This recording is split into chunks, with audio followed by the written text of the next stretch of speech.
I'm Julie Zenner along with Dennis Anderson, and here's what's coming up on Almanac North. There has been a horrific spike in opioid deaths in the Duluth area.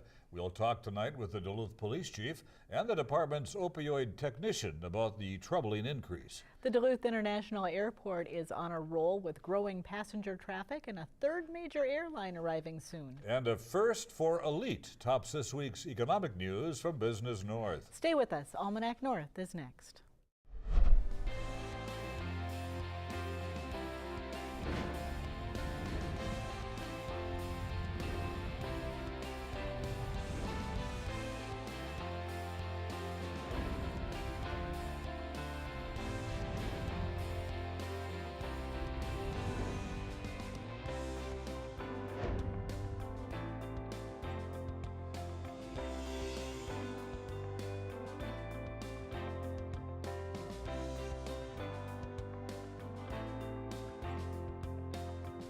Hello and welcome to Almanac North. Thanks for watching. And Denny, I think it's safe to say that we're on full-on winter this week. Boy, I'll tell you, we've had the cold weather, we've had snow, back to cold weather again, at least for a day or two. I am awfully tired of dealing with snow. That's all I can say. Get out and do some skiing. It was nice to have a nice bright sky and even the cold weather as long as there wasn't any snow today. Oh, there you go.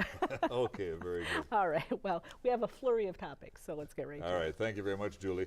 Well, the Duluth Police Department has been fighting to stem the toll of opioid abuse in our area.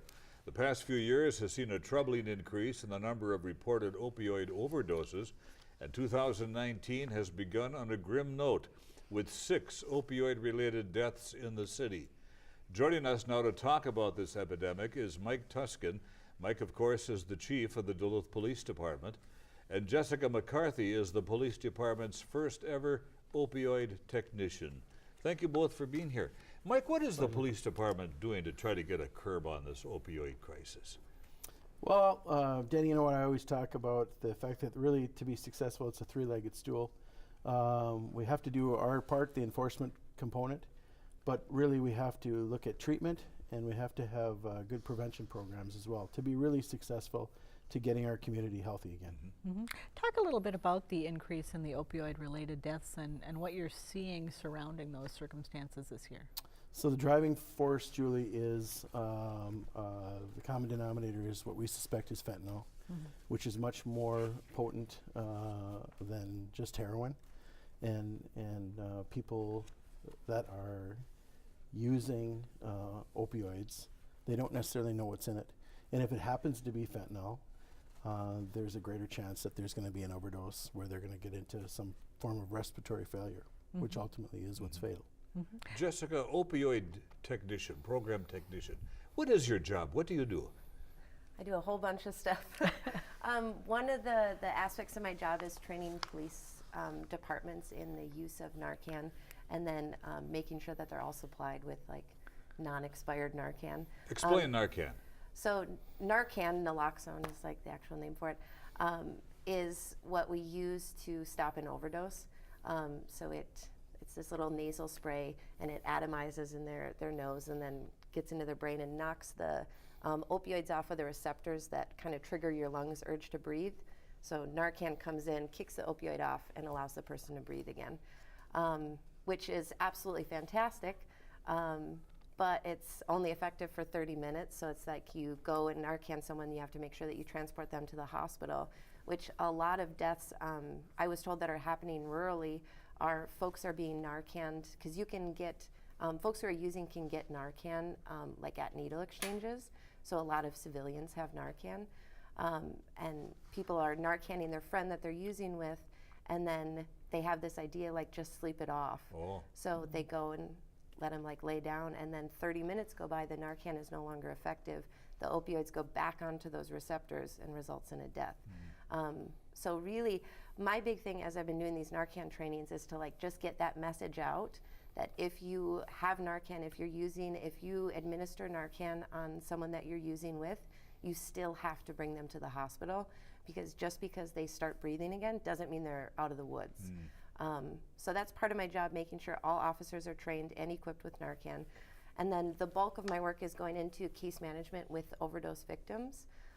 So once we get the data that someone overdoses, I try and contact them within 24 hours. and then start very intensive case management. Like with one of my folks, I'm meeting with him like basically every day, and just making sure that he's on track to get into treatment. I'm getting folks to do their Rule 25 assessments to get them into inpatient, making sure they have health insurance. And it's just like that ongoing case management. And then part of it is also like community education pieces. And with that, I'm focusing more on community organizations.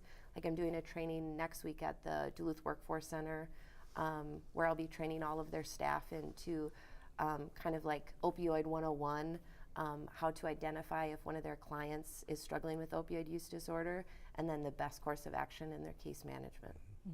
Chief Tusken, has this really changed the way that your officers prepare themselves to respond to calls these days in terms of, having to possibly administer the Narcan, have to know the symptoms? And Absolutely. Yeah, so in northern Minnesota, we're the first agency to have Narcan for all of our officers.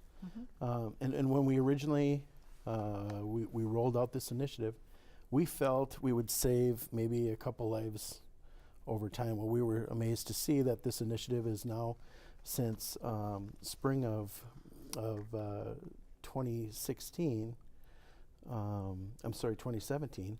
we've now saved 72 lives. So 70. That's just from officers who have deployed Narcan. That's not Gold Cross or Duluth Fire or other first responders or people who have it themselves. So 72 people theoretically are alive today that would not have been. So Chief, talk to us a little bit about the legal ramifications of selling illegal drugs. Well, obviously, if you're selling narcotics, it's a felony. If more recently, we had a case where we just charged a murder, third-degree homicide. If it results in a death, it is a murder Resulting in a charge. death, yep. So if you're distributing or selling narcotics that result in the death of another person, you can be charged with murder. Jess, is there a typical opioid user, or is this something that really crosses all lines? Are some populations more vulnerable? Speak to that a little bit. There is not a typical user, and it's amazing the difference in stories that lead people to like opioid use disorder. Some folks, it starts where they like have a predisposition for addiction, and they start like as typical kids, kind of like maybe drinking at 16 or whatever, and it just builds and builds and builds. Some folks, opioids are just so addictive, they injure a knee playing some sport, and then start on pills, and then that escalates, and pills get too expensive, and then they switch to heroin.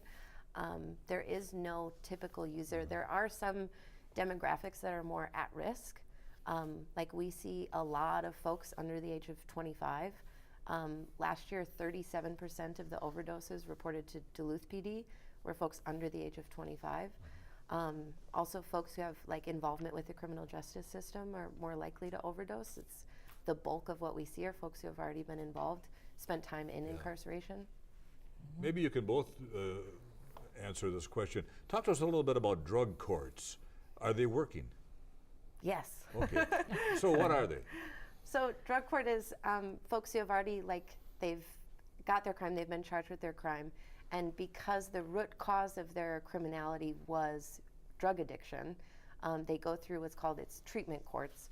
And in treatment court, you don't address, like, it's not just simply we look at the crime and then you do your time, like that kind of mentality. It goes into the root cause of this was drug use.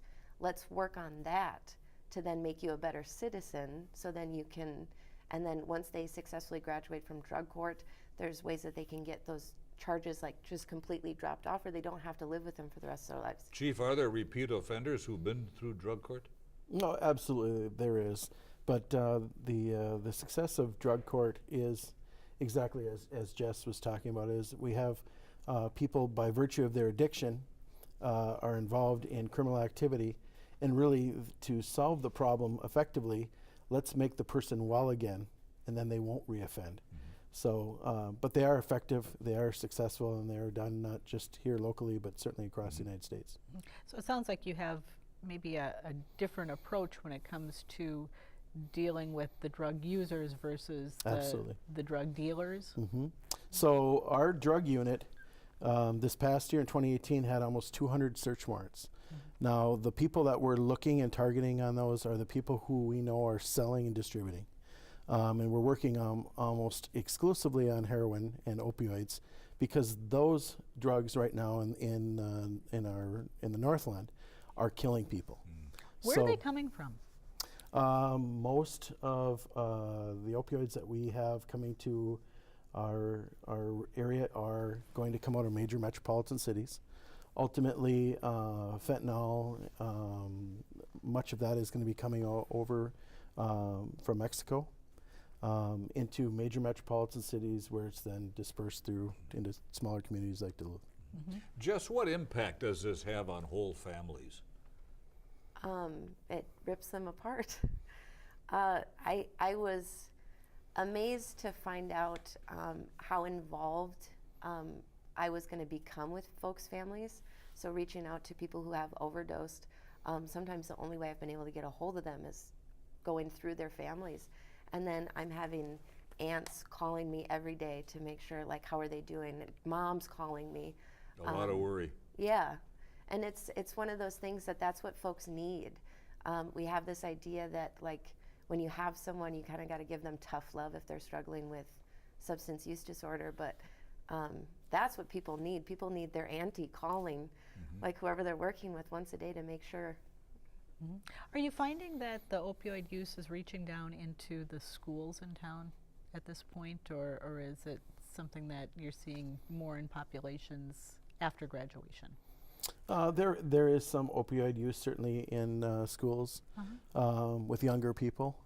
We do have some cases and some instances of that, but predominantly, as Jess was saying, you know, we're really looking at a demographic that's usually over 18 to 25. The statistics show that here in our area, but certainly is something that we're always on the watch for. We have a fairly robust school resource officer program where we are looking to see if that ever makes it into our schools. How does a person recognize a family member is on an opioid? There's a Do you want the whole list? All Like sorts of behavior physical changes? symptoms, yeah. Physical changes? So I think people typically think of like nodding off, if you're familiar with that. But it's not really just a symptom of opioids nodding off. A lot of pharmaceuticals can give you the same symptoms. They also, kind of the go-to has always been like pinpoint pupils, but with the introduction of fentanyl, because it's a more synthetic opioid, it doesn't affect the pupils as much, so you can't really go by that.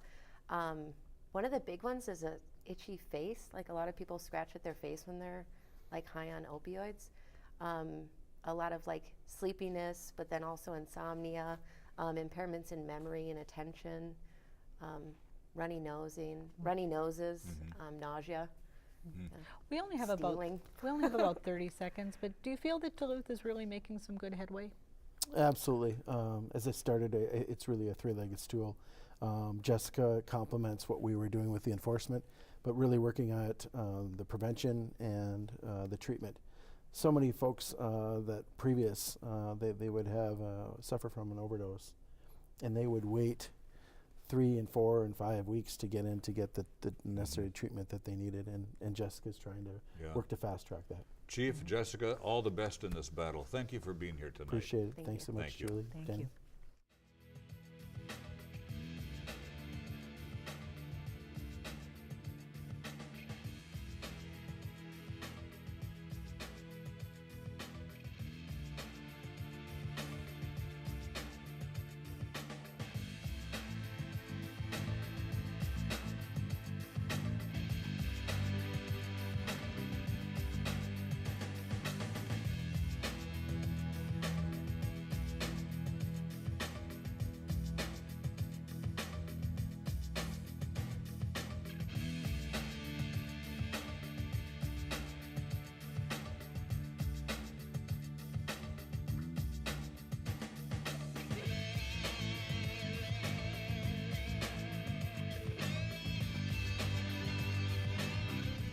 The new year has brought a lot of good news for the Duluth International Airport.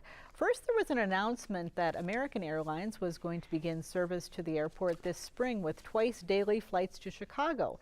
And then this week, the airport reported that the number of passengers using the airport in 2018 marked a 13% increase over the previous year. There's a lot to be happy about for our next guest.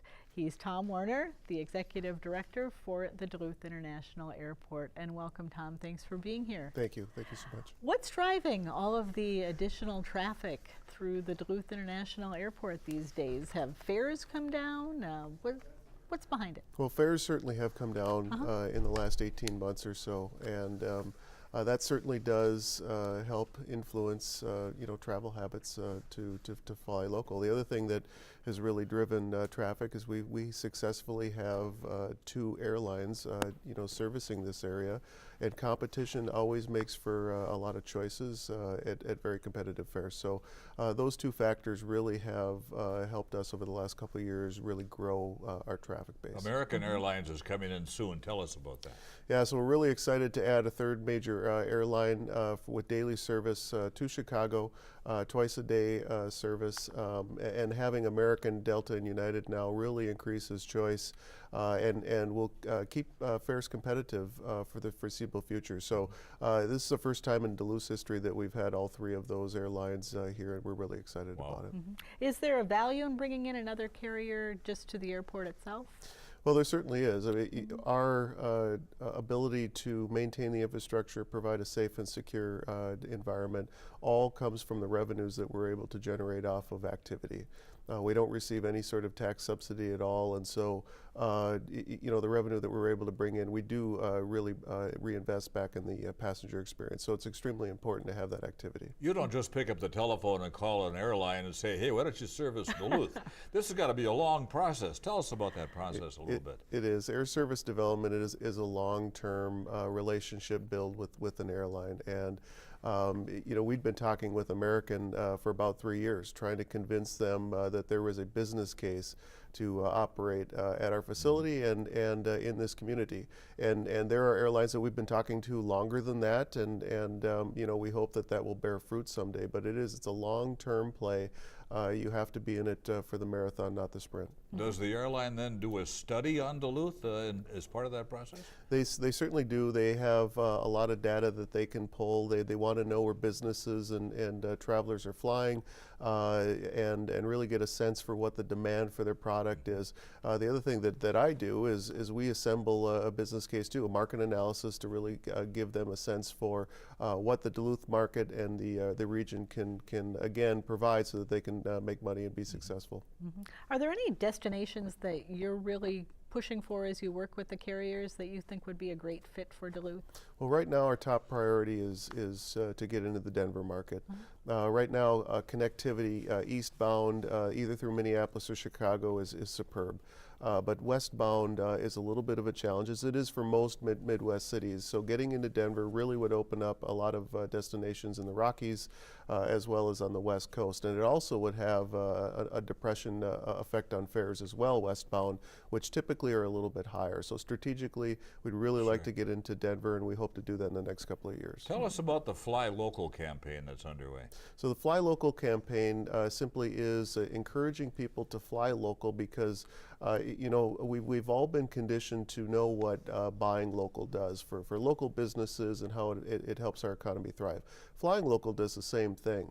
Businesses make choices to grow or to relocate to our region because they have access to reliable air service that connects them to their customer base. And so it really is an economic development play, and the more people that fly local, good things like the American announcement happen.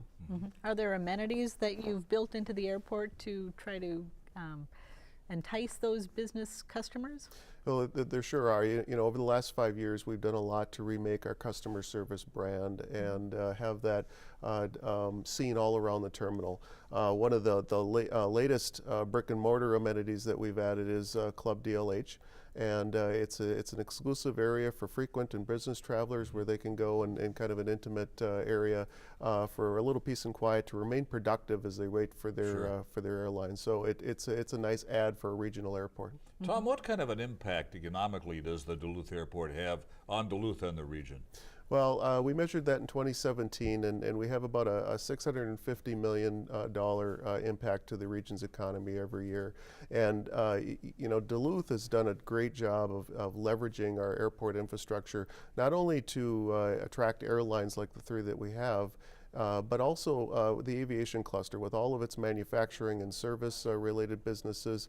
There are over 5,200 jobs in the region that are attributed to Duluth internationally. They're on campus or indirectly off, and so it's a major epicenter for that cluster, and certainly a huge contributor to the economy.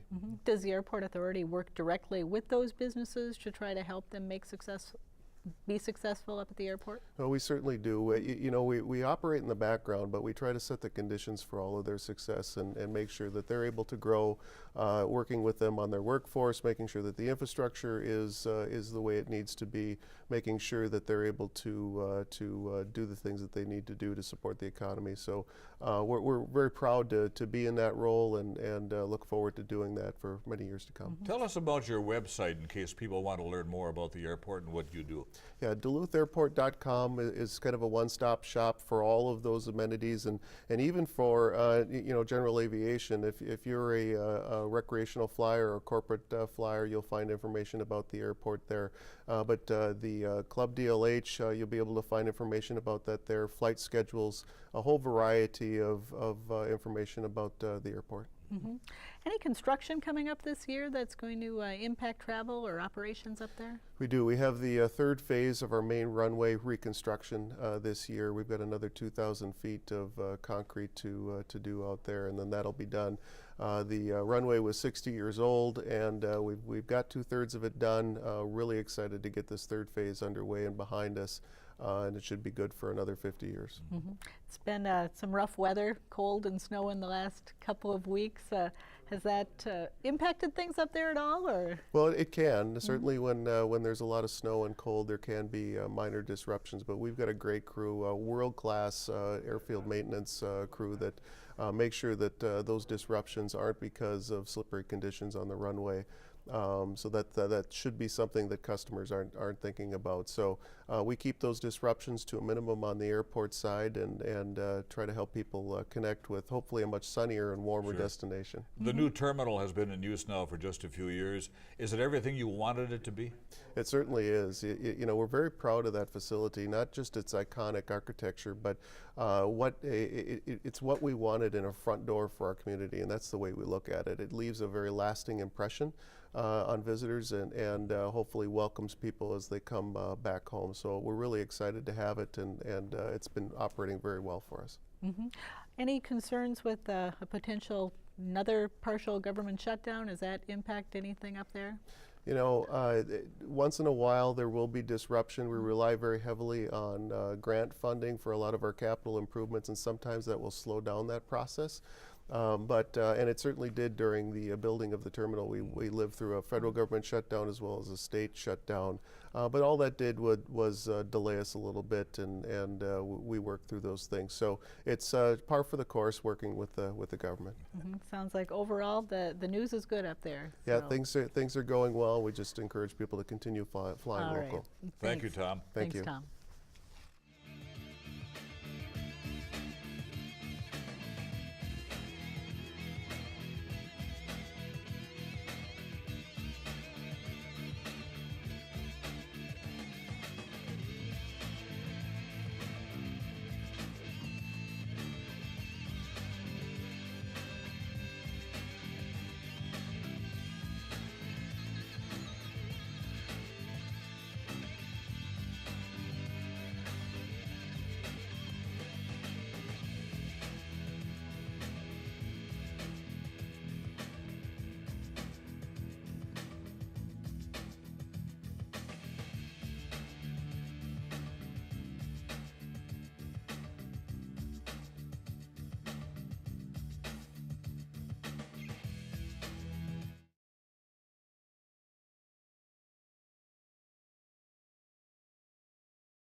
the first female to be elected to the post. Owen has been with the company for more than 16 years and will report to Chairman and CEO Al Hodnick. The announcement followed an internal executive development process and strategic succession planning by Elite's directors. In her new role, Owen will be working in close partnership with Hodnick to oversee further formation and execution of the company's growth strategy. Governor Tim Walz has announced the state of Minnesota will be granted a major disaster declaration. The Trump administration approved a request from former Governor Mark Dayton following major storm damage in October of last year. FEMA will reimburse local governments in St. Louis County 75% of eligible costs. That money was spent on everything from debris removal to emergency protective measures. Permanent work to repair and replace public facilities and infrastructure also will be eligible for reimbursement. Just Take Action, a Duluth company that owns and operates Fitker's Brewhouse, Burrito Union, and the Rathskeller, has plans for the Indian Station located in Canal Park. The historic building will be redeveloped into a boutique hotel. Property owner Rod Raymond says the hotel will include a sauna, outdoor grill, and a large deck with a fire pit. The plans call for 4 guest rooms modeled after the look and feel of Duluth's Fitker's Inn. Now, for more on these and other stories, visit businessnorth.com.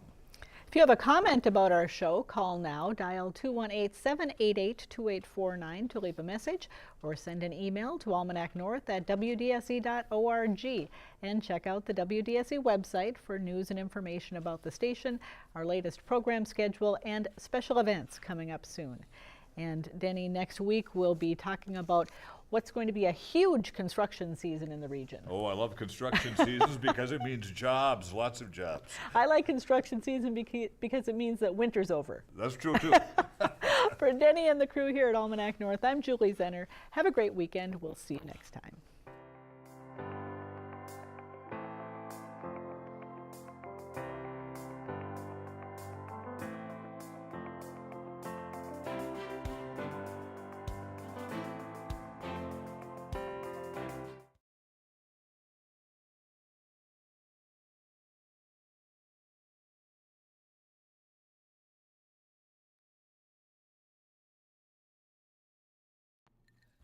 There's got to be a problem There's a problem. right here. Someplace there's a